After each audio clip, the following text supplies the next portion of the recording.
Hi, I'm Jesse Alexander and welcome to the Great War. In the fall of 1920, the French were ready to reorganize the Middle Eastern lands where they held a League of Nations mandate. These included the territory of what is today Lebanon, Syria, and a part of southern Turkey. The French decided to divide these lands into 5 separate states, which they would oversee, officially to help them achieve independence, but unofficially as colonial possessions. But of course, there were competing interests, and the French and their Lebanese supporters would have to meet the challenge of British interests and Arab arms to achieve their goals. In today's episode, we're going to focus on events surrounding the creation of Greater Lebanon in September 1920, exactly 100 years ago. Now, the territory that would eventually become Greater Lebanon in 1920 had belonged to the Ottoman Empire for centuries, and by 1914 was divided into several administrative regions, the largest of which was Mount Lebanon. Mount Lebanon had formally come into being in 1861, thanks to pressure from the European great powers on the Ottomans to create an autonomous province for the Christian majority there. French influence in Lebanon was quite strong in the following years, both in terms of religion and the economy, particularly the French-led introduction of silkworm farming and the construction of the port of Beirut and the Beirut-Damascus Railway. The Ottoman Lebanese provinces were inhabited by a mix of different groups who did not always get along. The population of Mount Lebanon was mostly Arabic-speaking Christians belonging to the Maronite Church. Given the Maronites' historic and religious connections to France, with the fall of the Ottoman Empire in 1918, they felt that the time was at hand to lobby for independence, but an independence with very close guidance from France. The other major group within Mount Lebanon were the Druze, who practiced a religion based on Islam, but who were not considered Orthodox Muslims. Some of them actively resisted the Ottomans during the war, and now that the war was over, the Druze community leaders hoped for a British mandate. To the north, east, and south of Mount Lebanon, there were also large communities of Orthodox Christians and Muslims, both Sunni and Shia. Some in these communities supported Pan-Arabism, the idea that all Arabs ought to be united into one large and independent state, a goal that was clearly at odds with Maronite aspirations. Nearly all the Muslims and some of the Orthodox Christians living in the areas next to Mount Lebanon wanted British rule instead of French. So the Lebanese provinces were home to several different communities with different political goals in that crucial post-war period, which would determine the fate of the region. And the coming political struggle came on the heels of a wartime humanitarian catastrophe that had caused all of them to suffer. The Great War was a tragedy for the people in Mount Lebanon and the surrounding areas. The region was cut off from French support and suffered political repression at the hands of the local Ottoman commander-in-chief, Jemal Pasha, who had dozens of suspected opponents killed and thousands exiled, especially Arab nationalists. Jemal also imposed conscription, still remembered today by its Ottoman name, Sefer Barlik, or mobilization. There was also a serious shortage of coal, which meant that the forests were cut down for fuel, which then in turn led to a growing problem of deforestation. This problem continued after Allied troops arrived, as the British began shipping lumber to Egypt. Silk production, which was one of the main economic activities before the war, stopped completely. And under the strains of war, the Ottoman administration struggled to govern effectively. But the worst disaster to hit what would become Greater Lebanon during the war was starvation. There was widespread hunger in the entire Ottoman Empire, which was made worse by the Allied naval blockade, but the Ottomans themselves also cut off supplies to Lebanon. This led to a terrible famine, which killed about 1/3 of the population and was still raging when Allied forces arrived in 1918. French naval medic Dr. Pierre was struck by the suffering of the local people. When our first detachments arrived, the scene in the streets of Beirut was horrible. One could believe that he'd landed in a medieval town at the time of the great famines of history.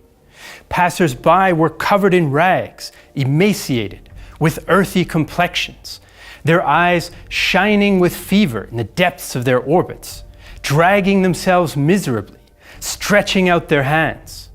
Corpses lie everywhere. Carts loaded up with corpses picked up from all corners, dumping up to 100 a day into the mass grave. To feed the population, the French, British, local churches, Muslim councils, and the new Arab-led provisional government in Damascus all worked to bring in and distribute supplies. French missionaries who had been active in Lebanon before the war and who had then been conscripted into the French army also assisted in the program. By the end of the year, the Allied blockade was lifted and the famine had been brought under control. The French also soon began the first efforts to begin reforestation and to restore agriculture. Throughout 1919, the conditions in the future Lebanon remained difficult. There were hundreds of thousands of Armenian refugees spread throughout the Middle East after the wartime genocide, and French and British authorities now made efforts to relocate them. And one of the main camps was in Beirut, from which refugees could travel to new homes abroad or return to Anatolia. There was also some movement into Lebanon, as prominent locals who'd been exiled to Anatolia by the Ottomans now returned home. The high civilian mortality during the war also left about 20,000 orphans in Lebanese lands, half of whom were Armenian. A major relief effort was organized to place them into orphanages so that they could be cared for. So the Lebanese provinces had been decimated by war and famine when the Allied forces arrived. But humanitarian efforts were not the only concern for the French and British, since both had important political aspirations for the region as well. Now, Allied war aims in the Middle East had generally been worked out back in 1916, when the Russians, British, and French sealed the Sykes-Picot Agreement. At this stage, the Russians were out of the picture, but British interests in Palestine and Iraq and French hopes for Syria and the Levant remained intact, despite the fact that the war had robbed France of the soft power influence that it had built up in Lebanon before 1914. British troops had done most of the fighting against the Ottomans, and so it was they who had first occupied most of the areas as the Ottomans withdrew. French troops also arrived in late 1918, even though at first they remained under British command. Several different zones of occupation were established. The French predominated in the Lebanese provinces and on the Syrian coast, the Hashemite Arab forces in Damascus and Aleppo provinces, and the British further east. French diplomat François-Georges Picot was put in charge of overseeing the French return, a role that was later taken over by General Henri Gouraud in 1919. Now, in theory, the zones were meant to be a temporary measure, as French instructions to their local commanders made clear. The chief administrators and the military governors must be fully aware of the idea that the military occupation is temporary and provisional, and cannot in any way prejudge the final settlement which will be established at the peace conference. But tensions soon surfaced with the British, and General Edmund Allenby even suggested that French control should be limited to the coast. France wasted no time in making its intention to claim its part of the Sykes-Picot Agreement, regardless of the rivalry with the British or desires for independence among some local actors. In December 1918, French Foreign Minister Stéphane Pichon declared the French position. "We have incontestable rights to safeguard in the empire of the Turks. We have rights in Syria, in Lebanon, in Cilicia, in Palestine. They're based on historical titles, agreements, and contracts.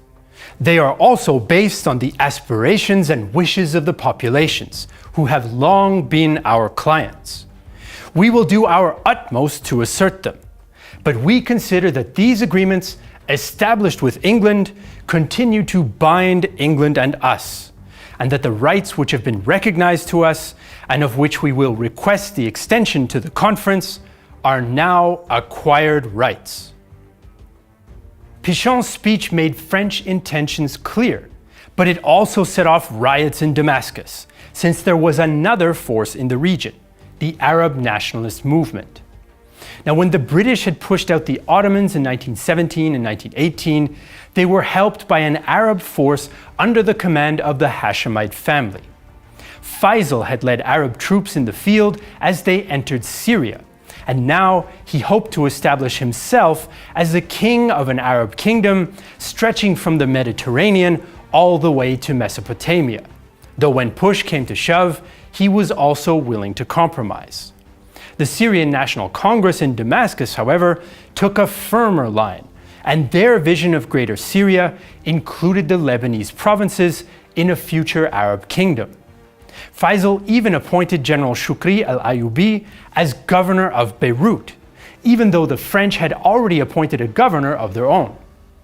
Faisal also visited the Lebanese district of Bekaa to rally the locals, and soon after issued this memorandum in January 1919.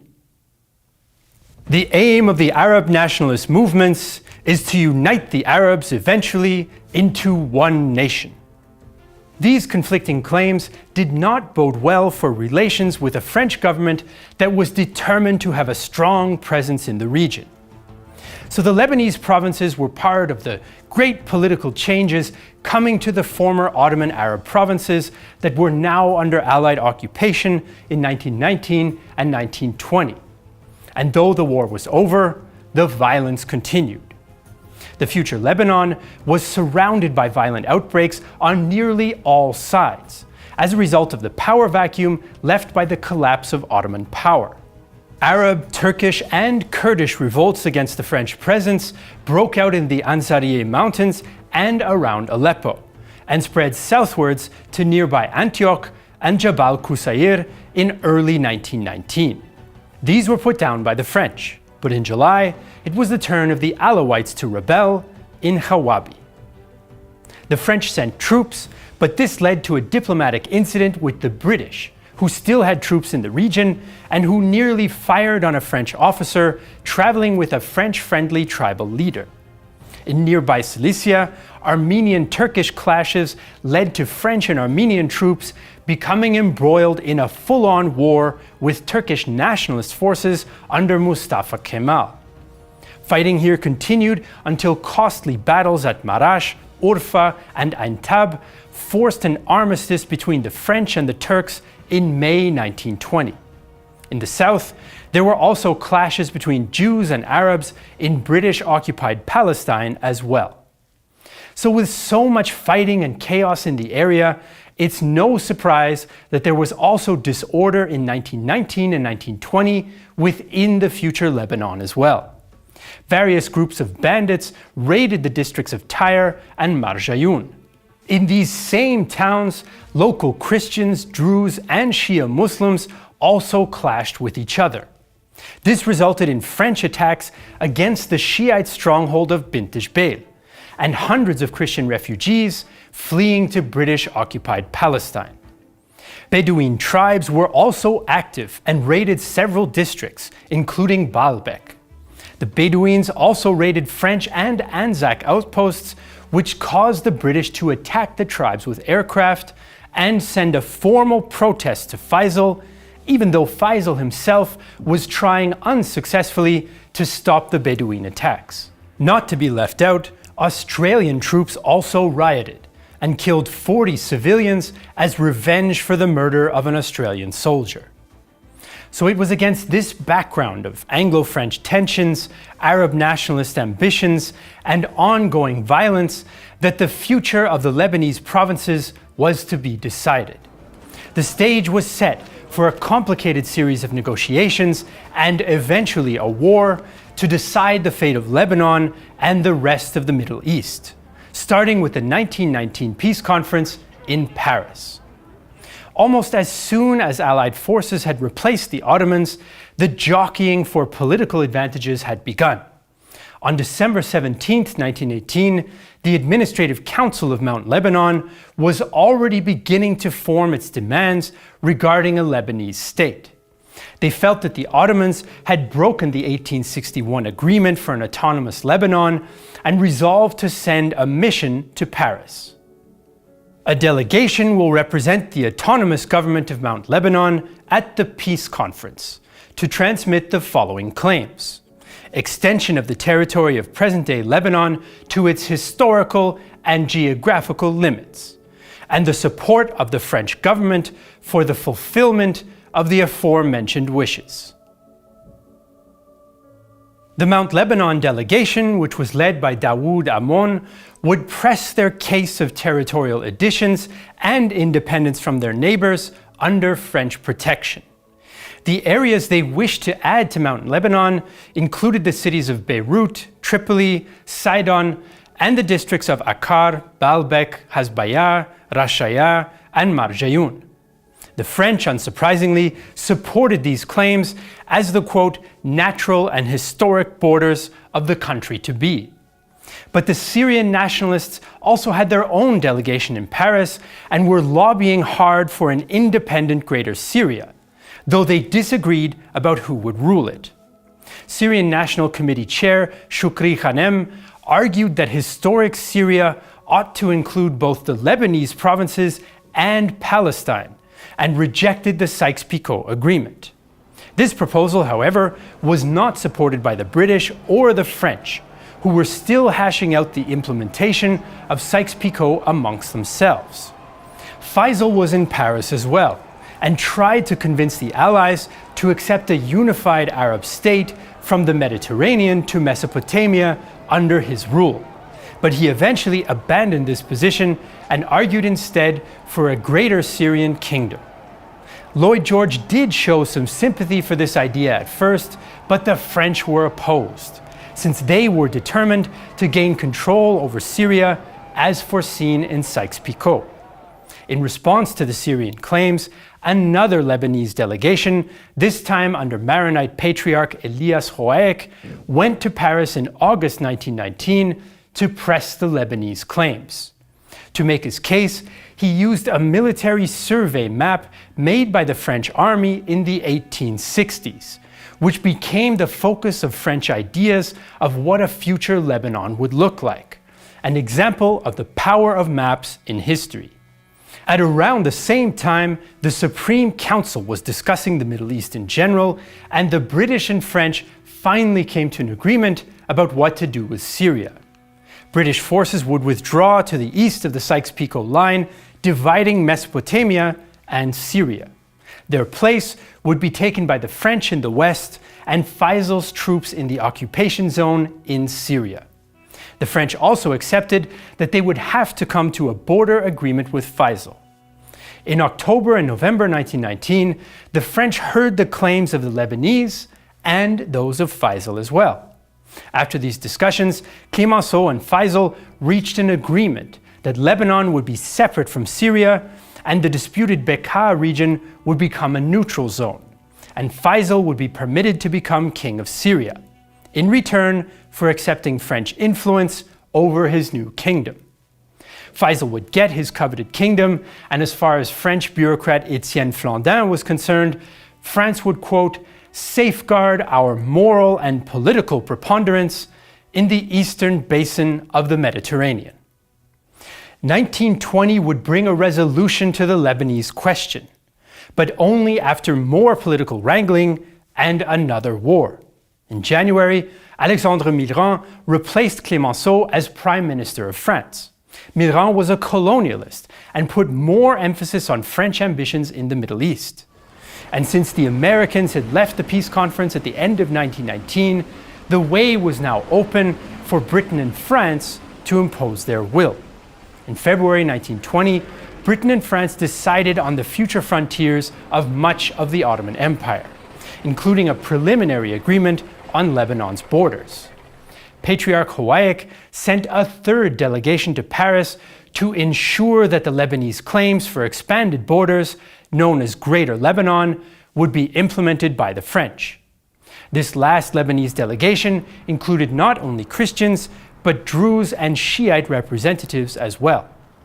This occurred just as the French and British were coming to a final agreement about the future Lebanon's southern frontiers, which had been a bone of contention. The result was that a small strip of territory around Lake Shule, claimed by France and the Lebanese delegations, ended up in British Palestine, and the border established along the so-called Deauville line, in accordance with the claims of the Zionist movement.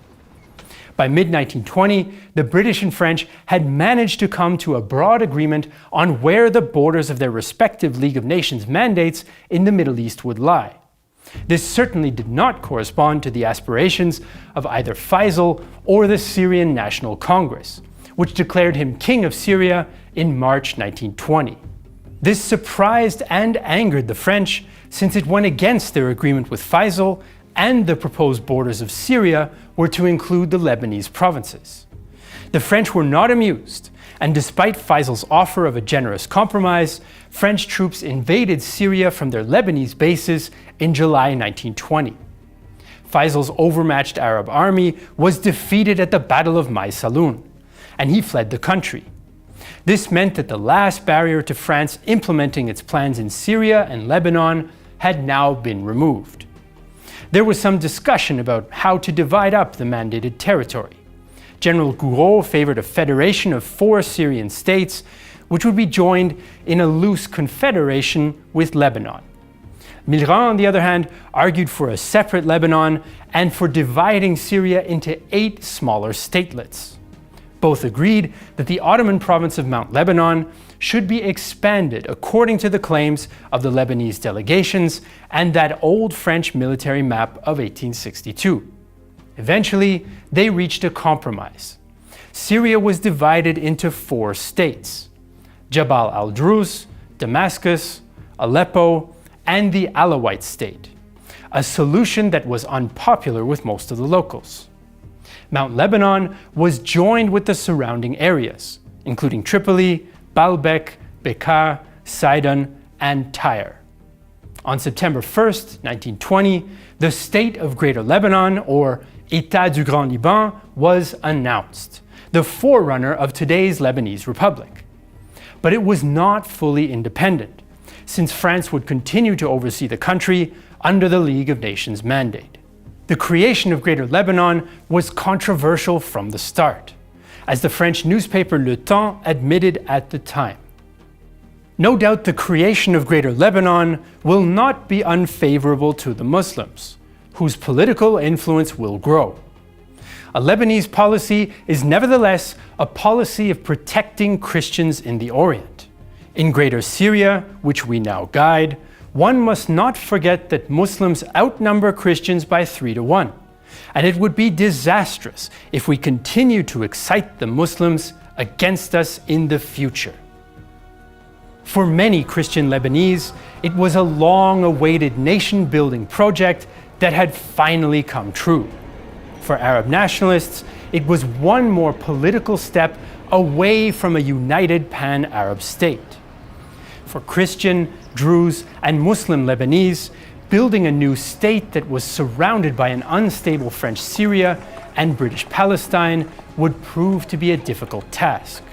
Nonetheless, the proclamation of the State of Greater Lebanon in September 1920 is considered a major step on the road to Lebanese statehood and eventual independence in the 1940s. And efforts to restore the economy, replenish the forests, and grant equal rights to all groups began immediately. But the future of this new state was uncertain, as one historian would later note.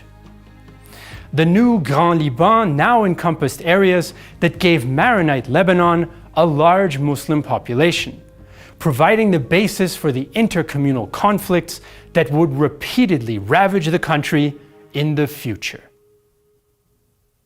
So now that we've followed the story of Greater Lebanon in 1920, let's fast forward to 2020 on YouTube. And I want to talk to you a little bit about what it's like to be a history creator on YouTube, which I have to admit is sometimes not that easy. History creators like us are facing more and more problems talking about certain not so easy aspects of history here on the YouTube platform. For example, we at Real Time History made an 18-part, 5-hour-long mega documentary about the Battle of Berlin, which would not even be allowed on YouTube because it shows a part of history, as you can imagine, given that it's World War II, that is not really advertiser-friendly. But we are not the type to just sit around and complain, so we went ahead and did something about it.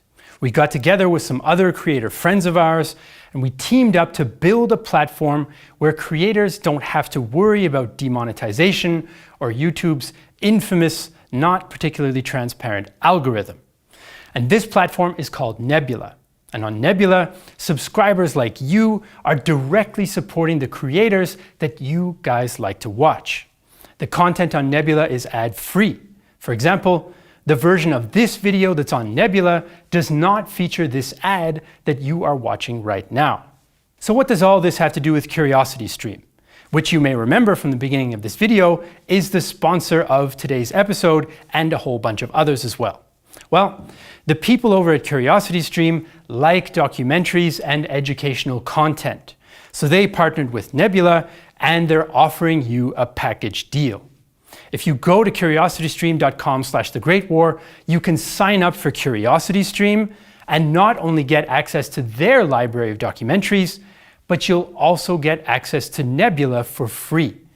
This is not a trial. You'll have it as long as you're a member of CuriosityStream. And for a limited time, CuriosityStream is offering 26% off their annual plan. And that's less than $15 a year for both CuriosityStream and its library of classic documentaries, and Nebula and its creators. I think it's a fantastic deal. And since virtual learning is quite important in the rather unusual times that we're living in right now, you can watch and learn about World War I and World War II with the Apocalypse documentary series, which I watched and I particularly enjoyed, especially because of the color footage that they offer. Or you can go more in-depth and learn about the Battle of Berlin with our own documentary series called 16 Days in Berlin. And when you sign up and watch, you'll be directly supporting our channel. So that's curiositystream.com/thegreatwar for 26% off. We want to thank Rabbi Rashed for his help with this episode, and we also want to take this opportunity to say that we wish the people of Lebanon well in the midst of the current crisis over there. If you want to support our channel, you can support us on Patreon. We could not do this show without Patreon supporters like Carlos Castañeda. If you become a patron, you can also ask questions to the experts that we interview on our audio podcast, which is also linked below along with the regular Patreon site. I'm Jesse Alexander, and this is The Great War 1920, a production of Real Time History and the only YouTube history channel that wants you to know that there were only 10 cars in all of Greater Lebanon in 1920.